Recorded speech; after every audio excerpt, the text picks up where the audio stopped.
Mystery at Camp White Cloud. Frankie, Gil, and Angela.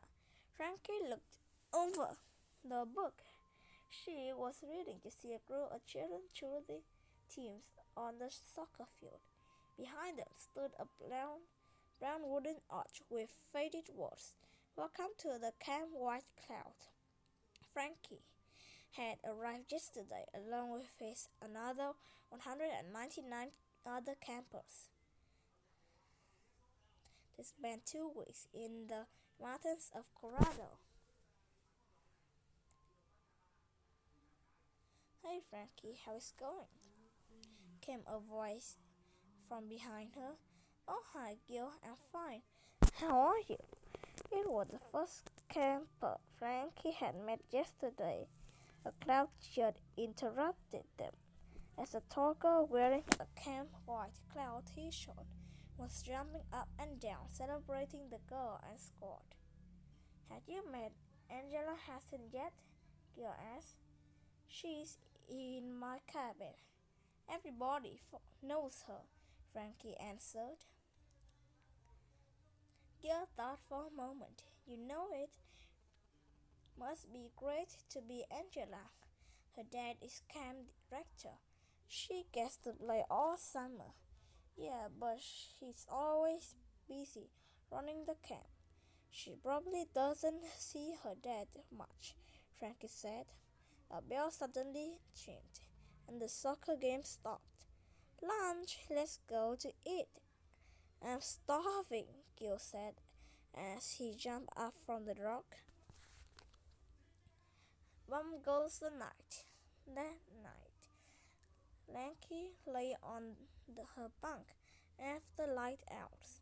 She thought of the story of Old Man Looper that Angela told earlier.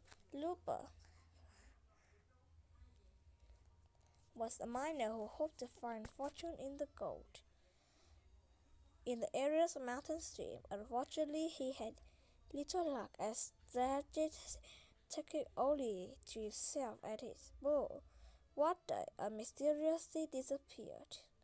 Angela said he'd haunted the camp since ever since.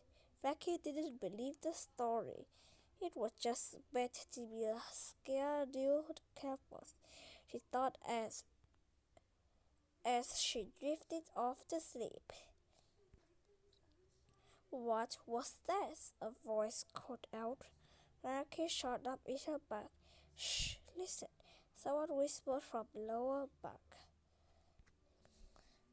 Hearing a trickster, Frankie caught a glimpse of shadow outside the cabin.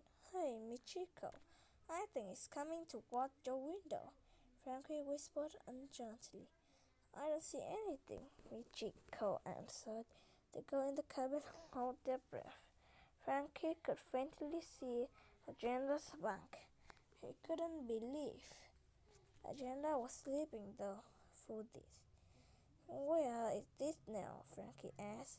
I think it's moving away from us, Michiko said. Toward the boys' cabin? Frankie asked. I think so, Michiko said. After a few more questions, everyone quieted down. Imagine looking outside the cabin frightened Frankie, but it also raised questions. The big one being, why would someone or something be outside the cabin at this hour?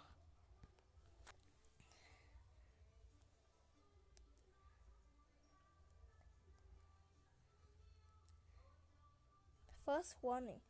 Hey Gil, did you boys see anything last night?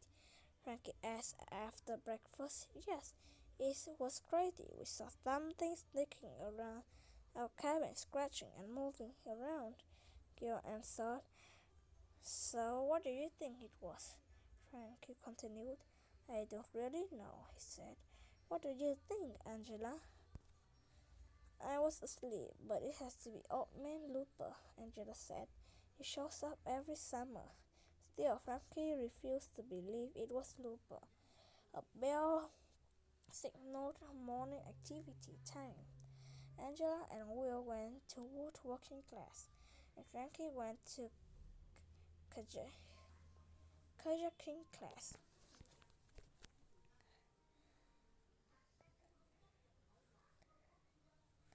We walked back to the cabin.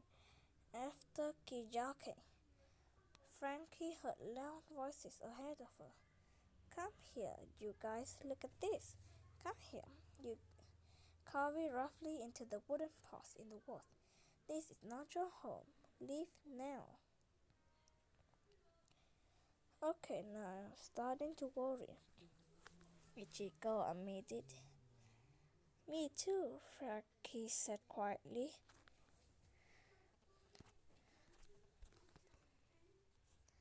Last chance. The next morning, during cabin cleaning up time, Frankie heard an excited voice coming from the dining hall. When Frankie arrived at the building, she let out a gasp. Inside the dining hall.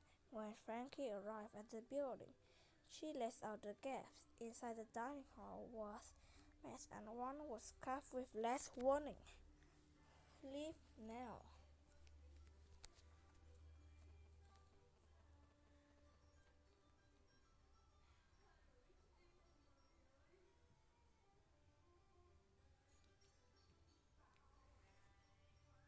Frankie, surrounded by excited voices and questions.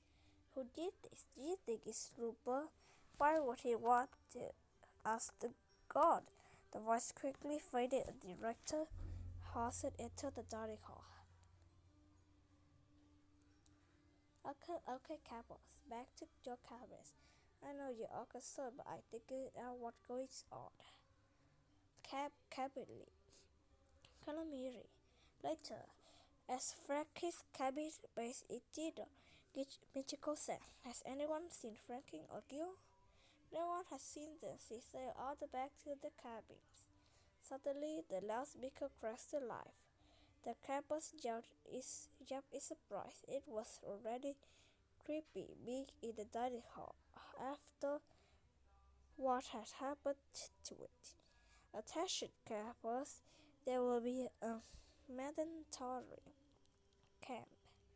All camp meeting in 10 minutes. Was read quickly that Frankie and Gil were missing. 10 minutes later, Director Hassan spoke gravely for the first time in its 40-year history. Camp White Cloud would be closing early. Wait, Director Hassan. All heads turned to see Frankie and Will ready to want them.